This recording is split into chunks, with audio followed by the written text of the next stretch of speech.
दोस्तों, पिछले एपिसोड में मैंने आपको दिखाया कैसे श्री कृष्ण भगवान ने शकटसुर और त्रिनिवर्त का वध किया जब वे अपने बाल रूप में थे। अब वे अपने बाल रूप से थोड़ा सा बड़े हो गए थे और चलने और दौड़ने भी लगे थे। वे शरारतें करते और माता यशोदा उन्हें पकड़ने को दौड़ती थीं। सोचिए, जिन्हें बड़े से बड़े योगी ना पकड़ सके उन्हें पकड़ने को दौड़ रही थीं यशोदा माँ। वे माखन चुरा चुरा कर खाते और अपने मित्रों को भी खिलाते और सारी गोपिकाएं यशोदा माँ से शिकायतें करती, उल्हाने लेके आती कि तुम्हारा कान्हा बहुत शरारती है, अरे उसे संभालो यशोदा, ये बोलती। यशोदा कान्हा से रूठ जाती और भगवान उन्हें मनाते और कहते, मैया मोरी, मैंने माखन नहीं खाया। सोचिए, जिसे सारा संसार मनाता है वे अपनी माता को मना रहे हैं, क्योंकि माँ का स्थान भगवान से भी ऊंचा है। ये बात भगवान ने साबित कर दी है। एक बार कृष्ण मिट्टी खा रहे थे तो माँ यशोदा ने उन्हें पकड़ा और बोला कि तू बहुत शरारती हो गया है, मिट्टी खा रहा है, तू बीमार हो जाएगा, दिखा, मुंह खोल के दिखा मिट्टी को। जैसे ही माँ यशोदा ने भगवान के मुंह में देखा वो चौंक पड़ी। भगवान के मुंह में पूरा ब्रह्मांड दिख रहा होता है। वो चौंक गई और एकदम से दूर हो गई।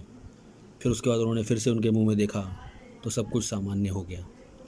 एक बार माँ यशोदा माखन की मटकी को ऊपर एक रस्सी से टांग देती हैं और चली जाती हैं। भगवान शैतानी में वो मटकी तोड़ देते हैं। माँ क्रोधित हो जाती हैं और उन्हें एक उखल से बांध देती हैं। उखल एक बांधने की चीज़ होती है जिससे बांध दिया जाता है किसी चीज़ को। अब भगवान जानते थे कि उखल से कैसे छुटकारा पाना है, मगर भगवान को कुछ याद था जो उन्हें करना था। दरअसल एक दामोदर का वृक्ष था।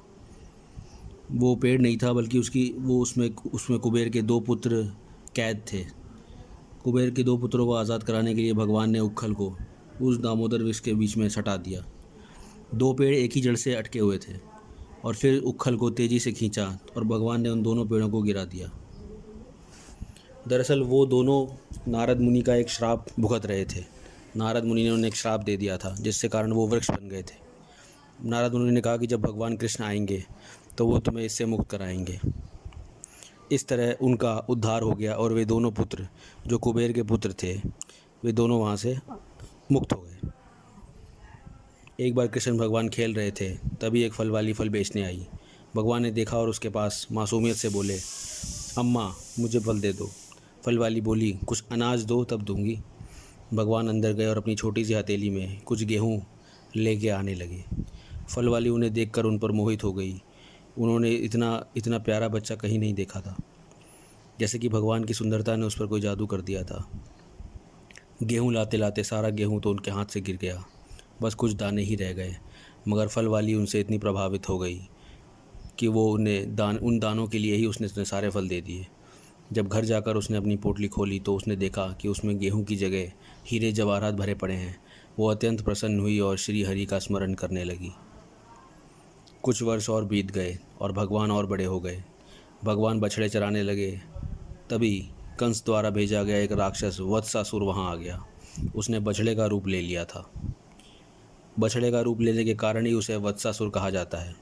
भगवान ने जब उसे देखा कि वो अकेले हैं और उसकी ओर दौड़ता हुआ वो असुर आ रहा है तो वे समझ गए ये मुझे मारने के लिए आ रहा है। वो वहीं खड़े रहे। गांव वालों ने असुर को देखा और वो डर गए, मगर भगवान ने उसके इतनी ज़ोर का मुक्का मारा कि वो वहीं मर गया और आगे बर्दाश्त ही नहीं कर सका। कंस ने उसके बाद दूसरे असुर को भेजा, बकासुर। बकासुर एक बगुला असुर था। जैसे बगुला होता है वैसे ही वो देखने में था, मगर एक बड़ा बगला। कुछ गाय चराने वाले बालकों ने उसे देखा और डर गए और चिल्लाने लगे। कृष्ण भगवान को उनकी आवाज़ लगी तो वे उधर गए। तब उन्होंने देखा कि वो एक बगुला है जो बहुत बड़ा है। कृष्ण भगवान उसे देखते ही समझ गए कि ये राक्षस है और ये मुझे मारने के लिए आया है। कृष्ण ने दौड़कर उसकी गर्दन पकड़ ली और उसे कस के मरोड़ दिया। वो वहीं मर गया। भगवान के लिए इन असुरों को मारना तो ऐसा था जैसे किसी मच्छर को मारना होता है। कंस समझ गया कि नंद का ही पुत्र है, जो देवकी का 8वां पुत्र है, जो उसका वध करेगा। अब की बार उसने अघासुर को भेजा। अघासुर एक मायावी राक्षस था जो रूप बदल लेता था। उसने एक विशाल अजगर का रूप बना लिया और वृंदावन पहुंच गया। गाय चराने वाले लड़के वहां घूम रहे थे तो उसने एक सांस में उन सबको अपने पेट में खींच लिया और ज़ोर ज़ोर से सांसें लेने लगा। जब दोपहर के समय कृष्ण अपने मित्रों को ढूंढने आए तो उन्हें वहाँ कोई नहीं मिला। तब उन्होंने यमुना किनारे उस विशाल अजगर को देखा जो ज़ोर ज़ोर से सांस ले रहा था। कृष्ण भगवान समझ गए कि ये राक्षस है। कृष्ण भगवान उसके मुंह के पास गए और उसको उसका जबड़ा पकड़कर फाड़ डाला, इतना कि उसका पूरा शरीर चीर डाला, उसका पूरा पेट फट गया और वो मर गया। सब गैयाँ और बालक बाहर आ गए और कृष्ण भगवान के पास चले गए। अगले एपिसोड में देखिए कृष्ण और कालिया तथा राधा से मिलन।